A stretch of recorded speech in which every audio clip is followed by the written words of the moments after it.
Coolest psychotricks. If you want to make people like you, create situations where physical touch is natural. Make your physical touches subtle, like a brief touch on her arm or back, but not too much. The most powerful way to win an argument is to ask questions. If you want people to take your words seriously, say that your father taught you this. People tend to believe parents' advice inherently.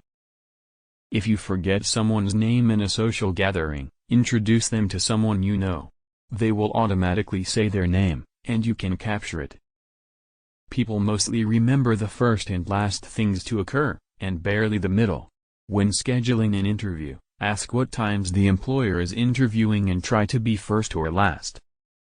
If you think someone is giving you a fake number, read it back to them incorrectly. If they correct you, it's legit.